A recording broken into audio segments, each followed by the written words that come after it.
उधर जाना है? नहीं नहीं, ये आपका माइक काम कर रहा है। बिस्मिल्लाहिर्रहमानिर्रहीम। मोहतरम जनाब डिप्टी स्पीकर साहब, बहुत शुक्रिया। हमारी तारीख़ जब से पाकिस्तान क़याम में आया, यहाँ पे हुकूमतें बदलती रहती हैं। एक शख्स जो अपोजिशन की सीट पे होता है, अपोजिशन लीडर की सीट पे, अगली दफ़ा वो लीडर ऑफ दी हाउस के तौर पे दूसरी सीट पे विराजमान हो जाता है। फिर हम देखते हैं कि वो लीडर ऑफ दी हाउस और वज़ीर आज़म की सीट से जब हटता है या उसको हटाया जाता है तो वो अडियाला की राह देख लेता है, या वो फांसी चढ़ जाता है, या उसको कत्ल कर दिया जाता है। और ये खेल उस वक़्त से जारी है जब से पाकिस्तान बना है। और ये सब कौन कर रहा है? हम देखते हैं कि यहाँ पे कोई मुक़तदरा है जो किसी के हक में तख्त अलॉट करती है और किसी को तख्ता दे देती है। जनाब स्पीकर, आपने शतरंज खेली होगी या ज़रूर उसको जानते होंगे। शतरंज में मुख्तलिफ मोहरे होते हैं और जो शातिर होता है शतरंज खेलने वाला, सिर्फ उसको पता होता है कि उसने कौन सा मोहरा आगे करना है, कौन सा पीछे करना है, किस मोहरे की कुर्बानी देनी है, किसको बचाना है, और किस मोहरा जो है वो उन मोहरों में सबसे मजबूत तरीन मोहरा जो है उसको कोइन या फरजीन कहते हैं, और जो सबसे कमज़ोर तरीन मोहरा है उसको प्यादा कहते हैं। उलमा इकबाल जिन्होंने पाकिस्तान का ख्वाब देखा था, उन्होंने शायद ये भी देख लिया था कि इधर हमारे यहाँ कैसे हुकूमतें बदली जाएंगी, कैसे कुर्बानियाँ लोगों से ली जाएंगी, कैसे लोगों की हमदर्दियाँ एक पार्टी से दूसरी पार्टी में शिफ्ट की जाएंगी। और उन्होंने एक रुबाई लिख दी जिसका उन्वान है सियासत, और उसमें उन्होंने फरमाया कि इस खेल में तायन मुरातब है ज़रूरी। जनाब डिप्टी स्पीकर साहब, तवज्जो फरमाइएगा कि इस खेल में तायन मुरातब है ज़रूरी, शातर की अनायत से तो फर्जी में प्यादा, और बेचारा प्यादा तो है एक मोहरा नाचीज़, फर्जी से भी पोशीदा है शातिर का इरादा।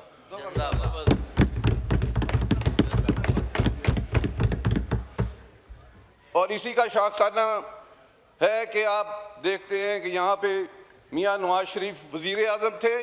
2017 में जब उनको हटाया गया तो उनके अपने तकारीर और उनकी पार्टी के तकारीर के मुताबिक उस वक़्त GDP ग्रोथ रेट 6 पे पहुँची हुई थी। और फिर हम जब ये दिन आगे बढ़ते हैं देखते हैं कि 2022 में एक दफ़ा फिर GDP ग्रोथ रेट 6.1 पे पहुंची, और उस वक़्त इमरान खान वज़ीर आज़म थे। यहाँ से हटाया और मईशत का बेड़ा फिर गर्क हो गया। मईशत की ग्रोथ रेट फिर ज़मीन पे रेंगनी शुरू हो गई। और मैं पूछता हूँ, इस हुकूमत से भी पूछता हूँ और आपसे भी और मुक़तदरा से भी, कि हुकूमत के अंदर ग्रोथ रेट 6 से ज़्यादा जब मईशत होती है, पाकिस्तान तरक्की करने लगता है।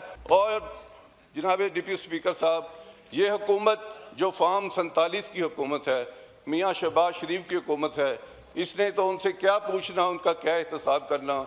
इनकी तो हुकूमत जाली हुकूमत जो कि अवाम के मैंडेट के बग़ैर है।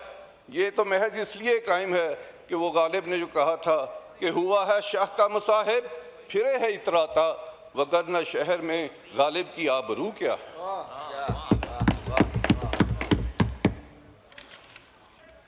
बजट हर साल आता है जनाब डिप्टी स्पीकर साहब, और यहाँ पे तकारीर होती हैं, कोई उसको अल्फाज का हेर फेर कहता है, कोई गोरख धद्दा कहता है।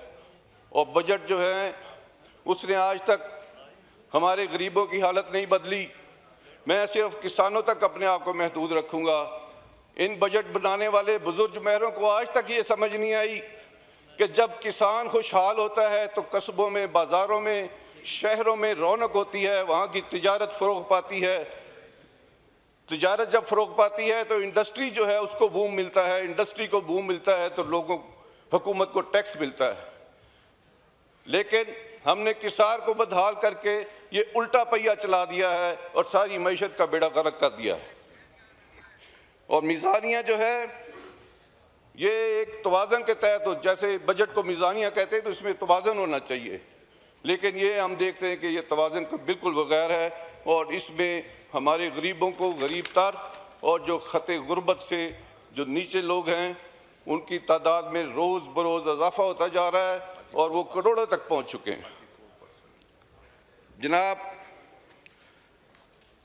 इसके बाद मैं आता हूं कि हमारे यहाँ लगता है कि एक ही इंडस्ट्री को फ़रोग मिला है आज तक, चूँकि फ़ॉरेन रिमिटेंसेस बहुत बढ़ गई हैं, पिछले साल में भी इमरान खान के दौर में बढ़नी शुरू हुई, अब तक बढ़ रही हैं और यहाँ पे ना वर्किंग कंडीशंस अच्छी हैं, ना नौजवानों को मुलाजमतें मिलती हैं।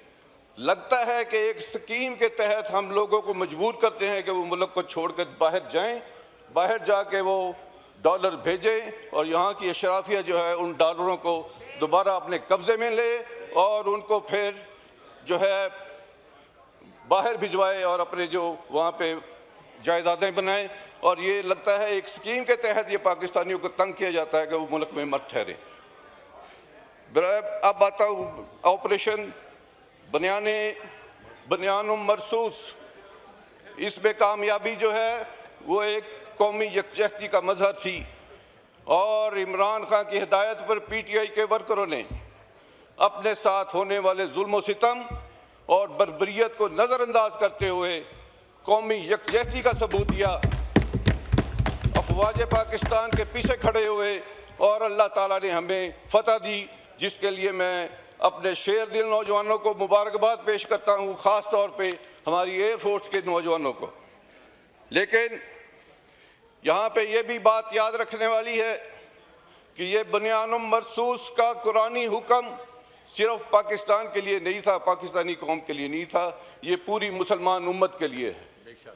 और अब जैसे कि इसराइल ने ईरान पे भी हमला कर दिया है, इससे पहले उन्होंने गज़ा में जो बर्बरियत का मुजाहरा किया, जो जुल्म और फस्तायत का मुजाहरा किया, 50-60 लाख से ज़्यादा वहाँ पे ख़वातीन और बच्चे जो हैं वो हिलाक कर दिए गए, लेकिन मुस्लिम उम्मत सोई रही।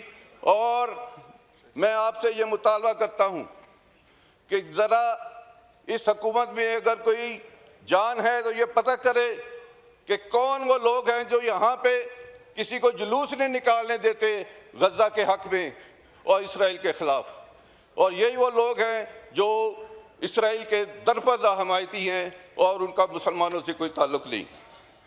मैं आपको ये बताना चाहता हूँ कि अब भी हमारी ये ज़रूरत है पाकिस्तानियों की, हमें सोचना है कि अगर ईरान पे आज हमला हो गया है तो कल हमारी बारी है। वो नेतन्याहू जिसको आलमी अदालत भी एक मुजरम ठहरा चुकी है, वो अपने मुंह से कह चुका है कि ईरान पहला है, पाकिस्तान दूसरा नंबर है। हम इंशाअल्लाह ताला हर तरह से दामे दरमे सुखने अपने जान तन मन धन से ईरान के साथ हैं और इंशाअल्लाह ईरानी भाइयों के साथ खड़े होंगे। और इन जो अल्लाह का हुक्म है बनियान मरसूस एक शीशा पिलाई हुई दीवार की तरह इंशाअल्लाह उनके पीछे हैं और अल्लाह ताला का भी यही फरमान है कि फ़िज़ाए बद्र पैदा कर, फरिश्ते तेरी नुसरत को उतर सकते हैं गर्दू से कितार अंदर कितार अब भी। शुक्रिया। राना मुबश्शिर इकबाल साहब। शुक्रिया जनाब स्पीकर। बिस्मिल्लाहिर्रहमानिर्रहीम। कुछ भूल गए थे? जो मुल्की हालात हैं। एक मिनट राना साहब, एक मिनट जी जी माइक खोलें अजीमुद्दीन साहब जी। गैर मुकम्मल शेर मुकम्मल करें जल्दी से जी। वो आप शेर सुन के ये ना समझ लिया करें कि तकरीर ख़त्म हो गई, वो तकरीर का तसलसल में ही आता है सर जी। अब मैं आपके कहने के मुताबिक वाइंड अप करते हुए अल्लामा इकबाल के दो शेर पेश करूँगा सर, जो उन्होंने इत्तेहाद उम्मत पे फरमाए हैं कि यही मकसूद फितरत है, यही रमज़ मुसलमानी, अखुवत की जहाँगीरी, मोहब्बत की फरावानी, बुताने रंगो खून को तोड़कर मिल्लत में गुम हो जा, न तू रानी रहे बाकी, न ईरानी न अफ़गानी, फिर सियासत छोड़कर दाखिल हिसारे दी में हो, मुल्को दौलत है फ़कत, मुल्क को दौलत है फ़कत हिफ्ज़े हरम का एक समर, एक हो मुस्लिम हरम की पासबानी के लिए नील के साहिल से लेकर ता बखा के काशगर। शुक्रिया।